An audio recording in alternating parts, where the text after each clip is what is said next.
take y'all all the way back. I started off working in the movie theater around the time Rise came out. Man. Me and one of my closest friends when we moved there.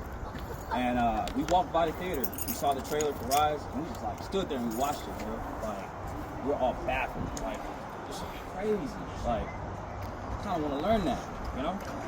So, me and him went our separate ways. He kind of went to Corpus for a little bit. I was at home. I would practice every day, trying to figure it out. You know, I'm learning stuff off of YouTube by myself, stuff like that or whatever, right? And crazy thing is, I have the music playing in my house, right? And two dudes had moved into my neighborhood from Cali, and they heard the music playing through my window.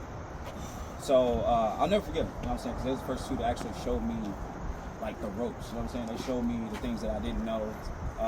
They gave me, you know, the tools to start growing. You know? One was named Moan, and the other one was named Jamil. So from there, you know, so I was dancing every day. And then I ended up meeting my homies that I, you know, hadn't seen in a long time. He came up to me. He's like, "Hey, did you learn how to crump it?" I was like, "Yeah, dog." So I put a track on. I start dancing, and next thing I know, he got off and started spazzing, bro. And I'm just like, "What? How'd you learn?" He's like, he self-taught himself, right? So me and him would get together all the time, we dance all the time, right? And then we met another one of our homeboys. His name is Richard, and then we met another friend named Joe. Right? We would get together, we teach them, and we built this group. We had a foundation started from that group right there, which was known as Street Disciples. Right? Let's go. That group actually started in a church. Right? We had this pastor that wanted us to, you know, go into the church, teach kids, and actually like, you know what I'm saying, like work with the youth there and stuff like that. We actually did a couple performances and stuff for him like that outside of church. He was actually a Christian rapper named Marcus McIntyre. I don't know if y'all ever heard of him, you know. But yeah, so from there, you know, we started hearing about other people out in the city that dance and stuff like that or whatever. One of my homies from school tell me about my boy DNA.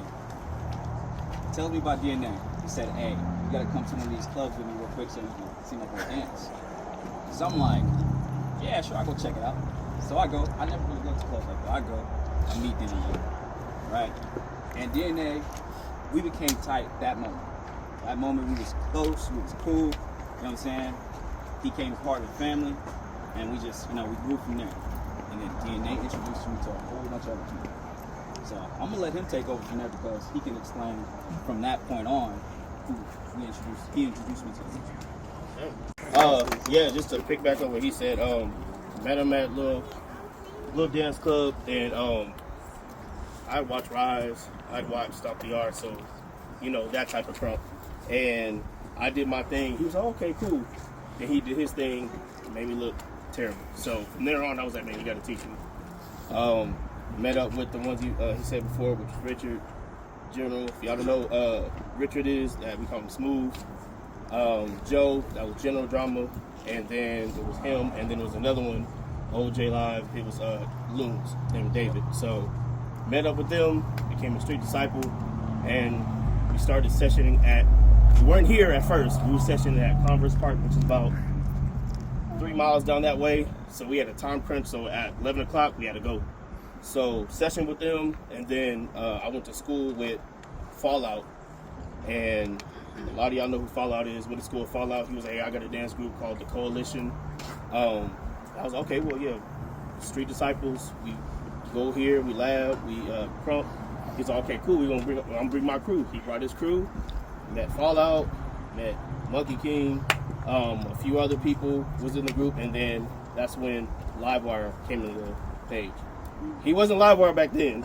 Virus. Twin virus. Big virus, all right? Big virus, all right? We don't call him that anymore, but met them, and then it just kind of clicked as a group. So we knew every Saturday it was like Converse Park, 7 o'clock, cool, we all there, boom, boom, boom, sharpening iron, getting each other better, learning from each other, battling each other. That's when the fams came. That's when Drama started picking up little homies. When he picked up me, when he picked up Live, picked up Monkey King. and it just went on from there. I'm not even going to introduce him like that because I know he ain't trying to talk too much. But from there, funny, it was on Fallout's birthday. We was about to go downtown.